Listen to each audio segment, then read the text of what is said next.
Hey, what it do? I got a question here from Jake McGrath. Says, I'm the garden manager at a restaurant after being a dish prep guy for over 2 years. Your channel has been so relatable as I've established myself in this career. I've been encouraged to go to culinary school by the owner of my restaurant, while my executive and sous chef says it's a waste of money. I don't really want to go to school if I can just learn on the job. However, I have a hard time approaching other line cooks and the chef about learning new things because I feel like I'm encroaching on their territory. Any tips or a vid would be helpful for navigating this kind of shit. Yeah. So, the short answer for do you need to go to culinary school is no. I would say the things culinary school offers you, for instance, you can get both things. You can get everything you need from whether you go to culinary school or not. I think culinary school makes it easier to network and you will be exposed to different fields within the food sphere beyond just cooking. This could go into maybe you end up working at a test kitchen for a snack company coming up with new seasonings. You could be maybe making up the menus for a grocery store for their hot bar. Maybe it's I heard about like a food editor or researcher, right? You could do like something on food history, right? I mean, there's a number of things you could do that typically someone like me who hasn't gone to school, it might take a while to discover. So that just facilitates that. The techniques, you'll learn the techniques in a short period of time. My only drawback is the debt. I'm like super against putting yourself through any sort of student debt. I don't think it's worth it, especially in a field like if you're just looking to be a line cook, definitely not. Certain jobs, I definitely think, yeah, if you're going to be like a lawyer or an engineer, a doctor, yeah, I think you should definitely go to school. But an on-the-go job, and a lot of blue-collar jobs are like that. I mean, and cooking is a blue-collar job. Jobs like that, definitely you can learn on the go. Would school make things easier? Yeah, of course it would. But also understand that now in 2021, you have endless amounts of resources. You have YouTube, you have Reddit, you have Google. You have websites to your favorite food creators or your favorite food magazines. Whatever it is, there's something out there for everyone. Most of the things that you'll want to learn, you can learn outside of any sort of school system. However, there's one thing I do suggest you invest in at some point, just the way you would invest in, let's say, an apron or knives, knife bag, whatever. I would invest in getting this. The Professional Chef. This is by the Culinary Institute of America. This is the 9th edition.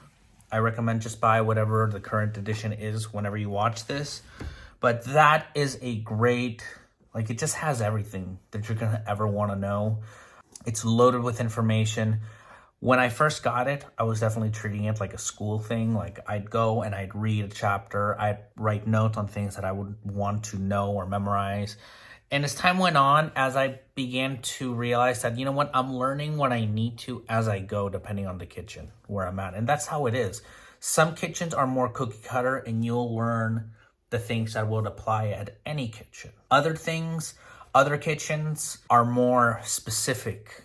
I've been to both. The last kitchen I was in this kitchen is very much like everything, even down to how we prep, has already been predetermined. And you can't just go off, do your own thing just because it's easier or more convenient. Some places, they don't care. I started to get more practice in kitchens, more practical. The Professional Chef became more like a guide.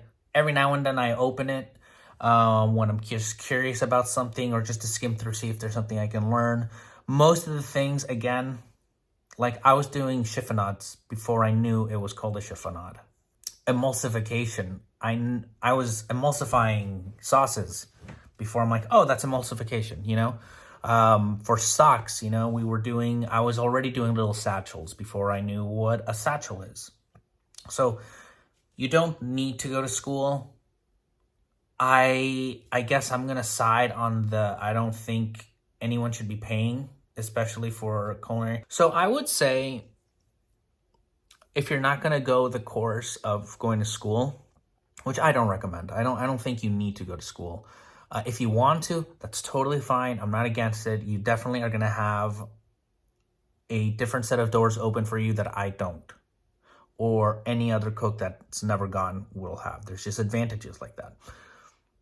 But for me, I'm just trying to get in the kitchen. I'm just trying to cook. I'm trying to learning as I go, learning the needs of each individual restaurant is plenty for me. What I suggest for you is after work, just on your free time, take time to educate yourself. Figure out what mediums work for you, but also make time for actual like kitchen time. Whether it's buying, you know, you've heard that stereotypical thing, you know, I've heard of like cooks, they'll buy tubs of like, I think it's like Crisco oil, like the solid shit, and they'll practice quenelles. We once had a delivery of yams at the first restaurant I ever worked at, and we weren't supposed to get yams. And instead of tossing it, and instead of using it, the chef just like, we don't need it, so you can go ahead and have it. We can't return it. So I took it home, and I think for like a month, I was just practicing cuts. I was just using all those potatoes just to get used to cutting with a knife. Finding what grip works for me, getting some dices down, getting some rough chops, just really getting familiar with the knife. I'd be reading, I'd watch old cooking shows like Chef Pepin. One of my favorite Sam the Cooking Guy is a favorite creator. He's someone that I would go to early on when I was learning family meal, because this stuff is super easy and just simple and under 20 minutes. Who else? When I was building my cast iron collection, I learned a lot from how to cook on cast iron from watching Cowboy Kent. I really enjoy his personality, his demeanor, just this really friendly old cowboy. And you know, he cooks out in the field like what cook wouldn't love that? Like out in the open, you're cooking for a bunch of cowboys, and it's just sick. Fuck yeah, man. I love that. And yeah, you know, and he'd show me really cool recipes and techniques that I can apply later on. Again, these are good for your own knowledge, because in, say, some kitchens like the one I'm in now, basically the restaurant group that I'm in now, I can't just go and be like, oh, well, I saw a different way of doing this like this. It's fine if that's great, but we already have a way of doing it. Maybe you're in a kitchen where the end product is what matters, and the in-between, hey man, just figure out what works. That could be your moment. But right now, you should just be focused on learning, which brings us to the second point. You're not encroaching on anyone's territory. You shouldn't feel like that. And I can only think of two situations why you would feel that way. Either A, they've made you, they're uncomfortable. Maybe you're not comfortable there. You said you have been a dish and prep for 2 years. And so is this 2 years at the same location you're now a line cook, or is this 2 years of just general experience? Because 2 years at the same restaurant, and maybe you're nervous. I mean, maybe you're comfortable with the guys, but maybe you just don't want to be disrespectful. In which case I would just say, look, man, as long as you're not taking people's things from their station, like don't go and take like someone's 9-pan of salt. Don't go and take someone's knife, whether it's a house knife, especially if it's their personal knife. Don't do these things without at least asking. Definitely ask. In time, as you feel comfortable, you can, or as the situation arises, you can just Just give them a heads up. Hey, I just need the salt for a minute. I got to use it. That's cool. There's always going to be cooks. Look, there's going to be 3 types of cooks that you're going to encounter in the kitchen. You're going to encounter the cooks that are willing and happy to help you. They're going to be the most outgoing ones. They just, let's just get you be part of the team. There's going to be the second one. I would say is the most common one, where it's neither here nor there. They're sort of just, they're just there. Maybe they're just typical, keeps yourself. No one asked me to train you. No one assigned me. So you do your thing. I'm here working, that type of thing. And then the third kind is just, there's always that toxic guy who's just he's gonna hate it. He's gonna hate that you're there. He's not gonna like being around you. He might even talk shit. And that can be broken down into different situations. Some guys are really good workers, but man, they're just assholes, man. They're just difficult to work with, but they're really good at their job, and that's why they're there. Some people are just fucking toxic. But let's just, for the sake of this video, let's just keep it super simple. I think you shouldn't feel like you're encroaching on someone's territory. I can understand why you would think that, especially when things like stations or like when I see front of house come to any station that I'm working and just start grabbing shit for themselves, I don't care if it's a pinch of salt. It's like nails on a chalkboard. I don't like it. I really would like them to not do that. Sometimes you can say something, sometimes you can't. So always ask before taking something. Always ask before using someone's knife or just anything that they're doing. Make sure you always clean as you work. Work clean, communicate efficiently, like really use your voice. Use things like corner, like behind. And look, this is all assuming that you're just feeling normal butterflies. Okay, because if it's just a bunch of, if you're working in some toxic kitchen, if they're just assholes, a bunch of like super cooks, then you should be grateful that you are being promoted to a line cook, that you're, hey, you're good enough to be a line cook. But maybe that's not the kitchen where you want to grow and be a line cook. Maybe take the position, work it, and then start looking somewhere else to do it. And if that's not the case, then listen, whenever there's someone new, it's always awkward. But I'm telling you, man, when it is when it's a dishwasher that I've worked with, especially 2 years, and then they're in prep, so now I have more interactions with them, there's just something like you have a special, unique bond already, because there's already that respect as you're the dishwasher, right? And then now you're not just the dishwasher, you're the dishwasher that became a prep cook. You already carry a certain level of respect amongst your peers. Don't worry about that. Don't worry about encroaching on don't be shy. How else are you going to learn? Like, serious, I'll wait. How else are you going to learn? You can spend all day reading this book, but if you're not doing things at the restaurant the way the chef wants, or doing the recipes correctly, then it doesn't matter. So the best way to learn is to ask. So you just, look, man, it's a team. You were more in the background before, I guess it's almost like, I guess it is like, I'm trying to think of a sport. So I'll just go with soccer for the fuck of it. This could be any sport, but it's like, imagine this whole entire time you've been like a non-player. Maybe you're the guy that maybe you're like the water boy type of situation. You're keeping the team hydrated. You're setting up equipment. You're helping out the team any way you can, and you moved your way up, right? And now you've gotten yourself in this unique situation, in this great situation where now it's like, hey, we would love it if you joined us on the field and start doing it.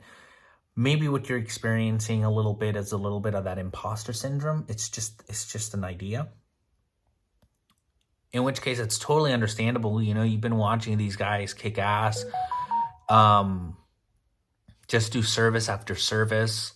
You know how service gets, because you're the dishwasher. You're seeing those plates, you're seeing those dishes come in. You know how it's like at the end of the night. You get a unique window into the kitchen. So it's understandable if maybe part of you is just a little bit like, fuck, man. It's intimidating. It's okay. You have to ask. And if you ask and you're trying to get help and you're not getting that, then that's on them. That's on your team. That's on the chef. And again, then maybe that's not the kitchen you want to grow in. You don't want to get jaded. You want to get negative. It's not good for you to be in a negative environment and then just assume that somehow you're not going to come out of it a little, all that great. And it depends on if it's something that you can deal with. There's a certain level of toxicity or just like douchiness that I can deal with in the kitchen where I'm like, yeah, it's fine, it doesn't bother me. But there's definitely a line where I'm like, dude, I can't work here. It's just, and I've experienced the sloppy side of things and the pretentious side of things. So I got kind of both sides of the spectrum down. I got that out of the way in 1 year. I'm kind of proud of myself. But yeah, man, don't sweat it, dude. You're already part of the team. Even though you don't think you are, you're already part of the team. You just got to go in there with your notebook, your best foot forward, willingness to learn, and it's okay if you fuck up, okay?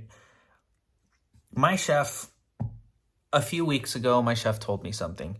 So the sous chef in the afternoon had left some turkey smoking in our smoker.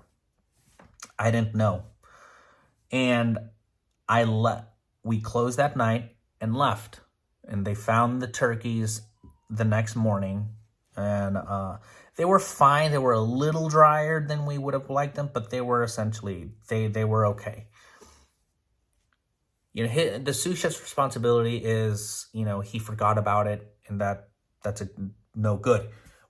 My responsibility I didn't do, which is check everything. And it doesn't matter whether it's like, well, I didn't cook any, check, open every oven, open every smoker. I don't care if I think it wasn't used. That's not for me to question.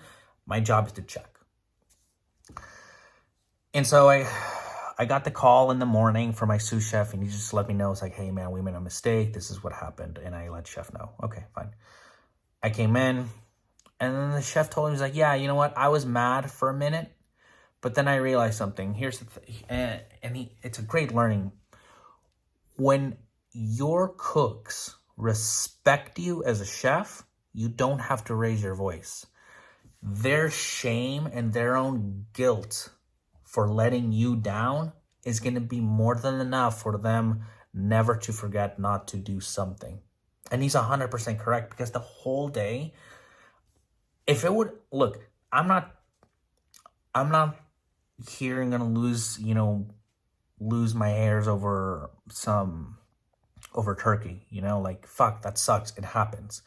If he would have been an asshole, if it would have been any chef that just would have raised his voice or yelled at me, that's fine. But when it's a chef that I really respect and I'm trying to show him my best foot forward, it hurts so differently.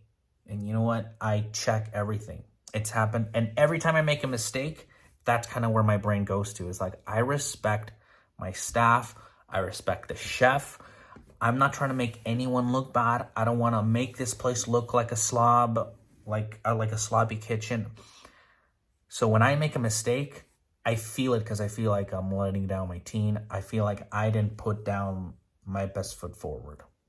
So the point of that story is basically, you're going to make mistakes, but I think that respect that you have for your chef and for your team, and I think that's part of what's underneath the whole, I don't want to encroach on their territory, because you probably respect them a lot. You probably just, you want to go in there with your best foot. You want to be like, hey guys, I'm not just some fucking random guy, like, give me a shot. I think that's going to be kind of like, you can use that as good fuel. Just remember, you're going to make mistakes, and it's okay, but you're not going to do it again because you respect these guys. And it's very obvious, man. As a cook, I can tell when someone's really trying, and sometimes they're just having a hard time.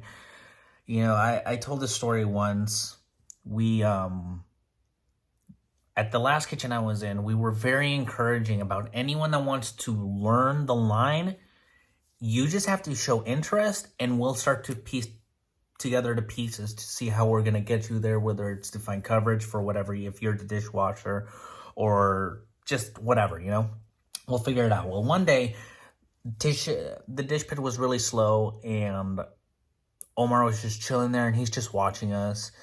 And this was when we had happy hour, and we were selling sliders like crazy. And I think it was the chef or someone called Omar. He's like, Omar, you want to come and help? He's like, oh yeah, okay. And he was really nervous.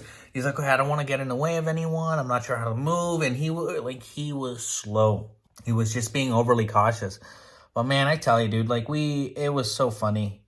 He just destroyed, he wasn't gentle with his hands. He was so rough, and he made so many mistakes. But because we knew he was making the effort, because we had known him for a long time, we had been there and joked, and he's back a house. He's one of us.